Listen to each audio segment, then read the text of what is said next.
happy. Don't worry, be happy now. 경제에 얽힌 법이슈 이분과 함께하면 걱정이 없습니다. 이번 주 도너리 BFP 시간도 홍세욱 변호사님과 함께하도록 하겠습니다. 변호사님 어서 오십시오. 네, 안녕하세요. 또 이렇게 자주 못 뵙고 네. 이렇게 띄엄띄엄 뵙게 돼서 제가 관리 잘못해서 송구한 마음이 듭니다. 어쨌든 본격적인 이야기로 가보도록 하죠. 연두색 번호판 이거 법인 차량이죠. 네. 예전에는 그게 없었는데 연두색 번호판이 생겨서 이런 것들이 많이 문화 같은 것들을 바꾸고 있는 것 같습니다. 연두색 번호판이 등장을 했는데 법인 차량 중에서도 전부 다 다는 건 아니죠? 네네. 예. 우선 그 취득가 8천만 원 이상의 법인 차량에 부착하도록 되어 있는데. 아, 고급 차량이구나. 네네. 네. 이 뭐 연두색 번호판 도입은 윤석열 대통령의 대선 예. 공약이었죠. 뭐 그 고가의 업무용 차량을 이 개인이 이제 사적 용도, 특히 예. 뭐 그 사장님 아들 뭐 이런 분들이 사용하는 거를 이제 막겠다 이런 취지였습니다. 제가 사실 아파트 지하에서 초록색 번호판 차량을 보고 이게 왜 지하에 서 있을까 이 생각을 한 적이 있었는데 아무튼 이렇게 번호판 색깔을 구분하는 이유가 있습니까? 예, 우선 예. 번호판 색깔로 이게 차량 용도를 구별하는데 이제 가장 많이 보이는 뭐 제가 좀 설명을 좀 예. 드리겠습니다. 가장 많이 보이는 그 하얀색 번호판 그렇죠. 이게 이제 일반 예. 차량이고 그 노란색 번호판 이제 택시 탈 때 많이 보이는데 맞아요. 이게 사업용 차량입니다. 예. 그리고 이제 건설 기계용은 주황색 그리고 이제 그 하늘색이 이제 그 전기차 같은 친환경 차량인데 맞아요. 예. 근데 이제 진한 파랑이 있습니다. 이 진한 파랑은 그 외교 차량, 외교관 차량이고요. 그리고 이제 그 연두색 번호판은 앞서 말씀드린 것처럼 이제 고가 8천만 원 이상의 고가의 법인 차량에 부착하고 있습니다. 뭐 법인 차량은 이 구매 대금부터 이제 보험료 같은 걸 전부 다 법인이 부담하게 되고 또 세금 감면 혜택도 있고 또 그렇기 때문에 이제 개인 용도로 사용하면 원칙적으로 불법입니다. 근데 이제 그동안은 이제 법인 차량과 개인 차량이 색깔이 똑같으니까 번호판 색깔이 똑같으니까 이제 구별이 어려웠죠. 근데 이제 지금은 이제 그 고가의 이제 8천만 원 이상의 고가의 이 차량이면 번호판만 보고도 이제 구별이 가능해졌습니다. 아파트 지하에서도 이제 이제 보이게 많이 보이고 있습니다, 지금. 근데 아파트 지하에 있다고 해서 이게 뭐 개인 용도로 쓰는 건지 아닌지 그건 알 수가 없어서 뭐 좀 고민이긴 한데 법인차 세제 혜택이 많이 있습니까?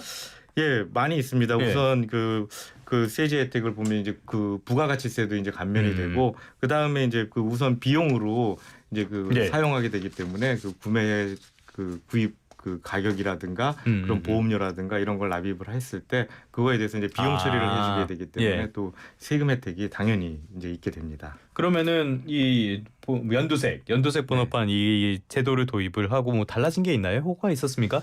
예, 그러니까 지금 보면 우선 고가의 이제 법인 차량의 구매가 크게 줄었습니다. 예, 그 원래 그 수입차 같은 경우 이제 법인 명의가 한 40% 정도 그동안에 차지했다고 하는데 금년 4월에 이제 조사를 해보니까 30%로 10% 줄면 굉장히 크게 준 거잖아요. 그래서 10% 이상 줄은 거고 또 특히 이제 롤스로이스나 람보르기니가 대표적인 이제 고가의 차량인데 그렇죠. 예, 올해 1분기에 각각 35대, 42대가 판매됐다고 합니다. 근데 이게 전년도보다 이게 줄어든 퍼센티지로는 굉장히 준 거더라고요. 그러니까 회사 돈으로 이런 차를 타고 다녔다. 지금까지. 네, 그래서 이제 많이 줄었고 또 이제 아무래도 연두색 번호판 달면 주말 휴일에 뭐 법인 일 때문에 사용하는 경우는 좀 드물잖아요. 그러니까 아무래도 이제 그 주말이나 휴일에 사용이 좀 곤란해지고 또 이제 그 사장님 아들들이 좀 이제 타는 아빠차 타는 이런 경우도 눈치가 보이기 때문에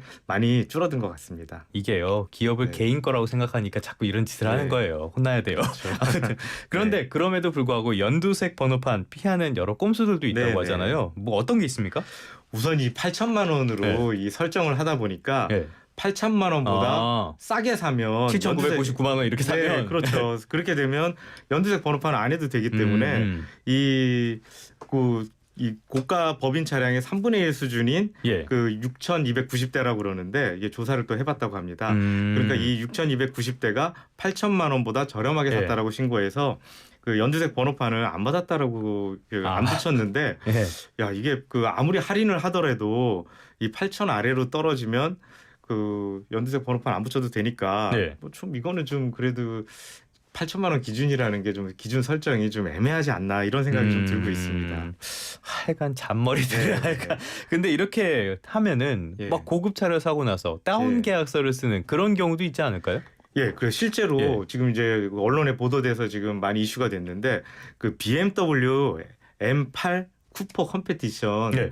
뭐 이런 차가 있다고 합니다. 2억이 처음 넘는 차. 들어봤어요. 예, 저도 이제 예. 뭐 처음 들어봤는데 2억이 넘는다고 그랬는데 올 상반기에 8대가 법인 차량으로 판매가 됐는데 그 중에 연두색 번호판은 3대만 부착했다고 합니다. 아 그러면 2억 원이 넘는 차를 8천만 원 이하로 예, 산 예. 경우가 5번이나 있었다. 예, 그러니까 최대 네. 어떻게 보면 그 75% 할인을 받았다. 뭐 이런 얘기인데 이게 차량 할인 혜택이 아무리 됐다 하더라도 좀 이런 큰 할인 폭이 있을 수 있나 싶긴 하고 네. 그러니까 이제 정부 당국에서는 이제 이게 좀 의심스럽게 좀 바라보고 있고 그 중에 이제 대표적인 것이 말씀하신 다운 계약이거든요. 그러니까 이제 이게 다운 계약은 네. 부동산 거래할 때 많이 이제 쓰이는 말인데 실제 거래 가액보다 낮게 이제 그 작성하는 이중의 거짓 계약서를 네네네. 다운 계약서라고 하죠.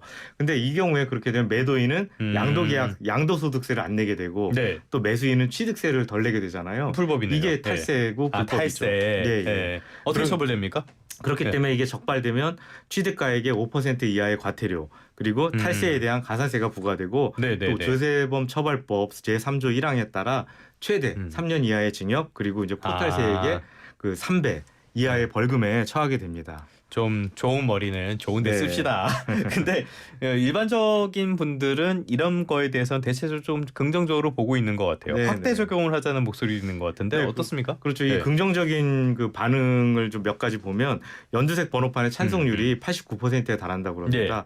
그리고 이제 찬성 이유는 그 세금 회피나 세제 혜택을 악용하는 이런 거를 줄인다는 것과 또 연두색이다 보니까 눈에 띄어서 예. 대중의 자율적 감시 기능이 있고 또 법인 차량의 사적 이용 감소 이런 그 효과가 있다 이렇게 바라보고 있고 근데 이제 더 나아가서 이제 제도 개선이 필요하다. 근데 네. 이제 이게 제도 개선이라고 그러면 보통 규제 완화를 얘기하는데 이거는 규제를 강화하자. 그 8천만 원 기준 아까 그런 다운 계약서 문제라든가 이런 걸 없애기 위해서 이 모든 법인 차량에 연두색 번호판을 달게 하고 또 기존 법인 차량도 소급해서 연두색 번호판을 달게 하자. 뭐 이런 의견도 있습니다.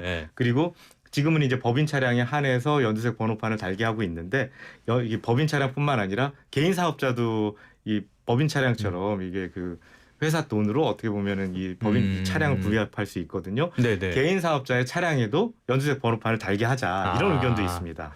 알겠습니다. 어찌됐건 호응을 받고 있는 셈인데 네. 규제라는 건 말씀해 주신 것처럼 어떻게 보면 공무원들의 철밥통이라고도 볼 수가 있겠지만 이런 경우에는 필요한 규제, 쓸모있는 규제가 아닐까 싶습니다. 좋은 규제인 것 같습니다. 좋은 규제도 있을 수 있죠. 다음 주제로 한번 가보겠습니다. 계속 저희가 많이 다뤘던 주제 팀F. 이 팀F가 회생 절차를 밟게 됐다고 해요. 12월까지 회생 계획안을 내놓아야 된다 그러는데 그러면 앞으로 절차 어떻게 되는 겁니까? 예, 그 이제 팀원과 위메프죠. 팀원과 위메프가 그 어제 서울회생법원에서 그 회생 절차 개시 결정을 내렸는데 7월 29일에 신청을 냈으니까 지금 거의 한 44일 만에 결정이 내려진 거거든요. 예, 그래서 이제 개시 결정은 계속 기업 가치. 그러니까 기업이 앞으로 돈을 벌어서 이 빚을 갚아라.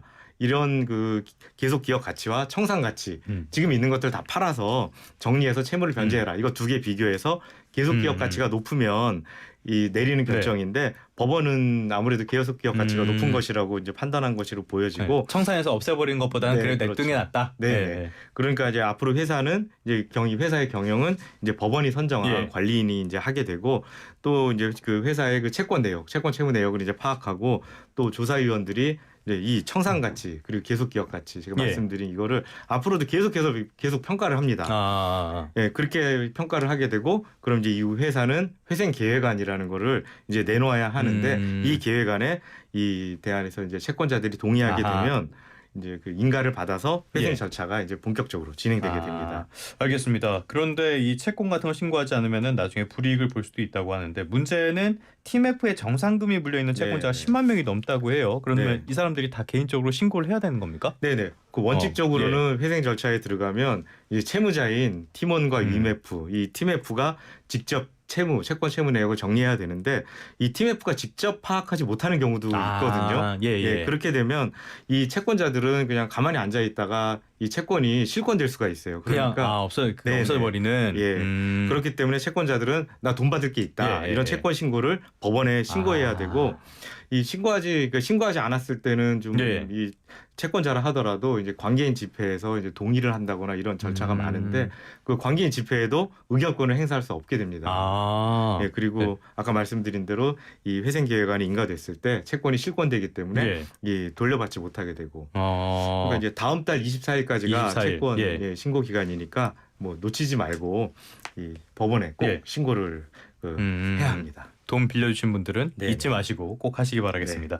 그런데 이 채권자분들, 이분들은 약간 다른 세계에 있는 분들이니까 근데 당장 우리에게 와닿는 분들은 큐텐그룹에서 일하던 임직원들, 이분들 임금 체불이 문제가 되지 않을까 싶은데요. 뭐 신고가 많이 들어왔습니까? 네, 그 고용노동부의 신고가 들어온 기준을 8월 23일 기준으로만 따져도 136건이 들어왔다고 합니다. 136건이요? 네. 티모니 61건, 위메프 56건, 그리고 큐텐 테크놀로지 19건 등 뭐 벌써 이제 136건이 들어왔다 그러는데 임금 체불이 들어왔다라는 거는 뭐 채무 변제도 어렵다라는 얘기잖아요. 회사가 막상이라는 뜻이죠. 뭐.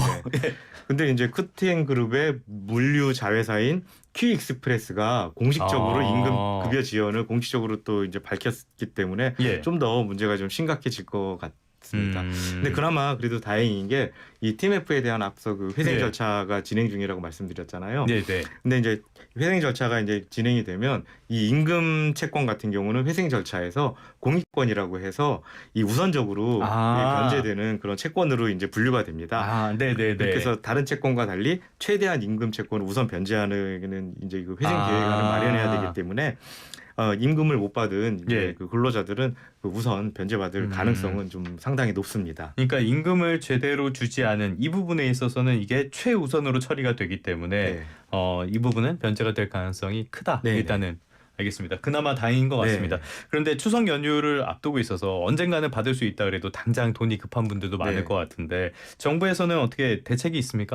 예, 그래서 이제 고용노동부에서 이제 추석을 맞이해서 이제 근로감독을 실시한다고 밝혔는데 특히 이제 TMF 등 큐텐그룹 계열사의 임금 체불에 대해서는 그 서울 강남지청 그리고 이제 서울 남부지청에 별도의 또 전담팀을 만들어서 임금 체불을 예방하고 또 이제 이 피해받는 근로자들의 권리 구제에 힘쓰겠다 이렇게 또 밝혔습니다. 임금이라는 거는 어떻게 보면 우리의 목숨줄, 생명줄이나 다름없으니까 굉장히 좀 강하게 관리를 해줬으면 좋겠습니다.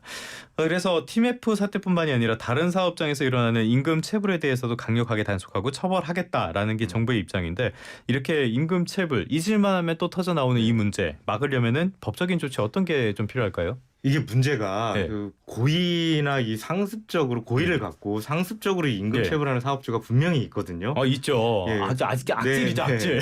이게 대단히 큰 문제인데 물론 이제 대부분의 그 사업주 분들은 이제 성실하게 그 사업을 하고 임금을 지급하기도 노력하고 이런 분들이 대부분인데 뭐 이런 분들 때문에 항상 문제가 되고 있습니다. 그래서 이런 고의적인 상습 체불 사업주에 대해서는 징벌적 손해배상 청구를 가능하도록 하자.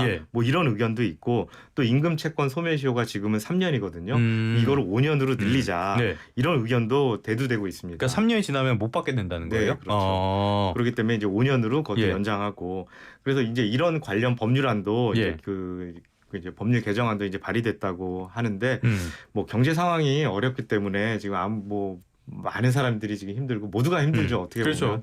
그렇지만 이런 제도 개선들이 이 임금 체불 이제 감소에 좀 도움이 돼서 좀 모든 근로자분들과 사업주분들이 행복한 추석을 좀 맞이했으면 좋겠습니다. 알겠습니다. 앞서도 말씀을 드렸지만은 규제라는 게 뭐 나쁜 경우도 많긴 하지만 이런 규제는 반드시 있어서 노동자의 권리 같은 것들을 충분히 보호할 수 있어야 하지 않을까 싶습니다. 지금까지 홍세욱 변호사님과 함께 법에 얽힌 경제 이슈 살펴봤습니다. 오늘 말씀도 고맙습니다. 네, 감사합니다.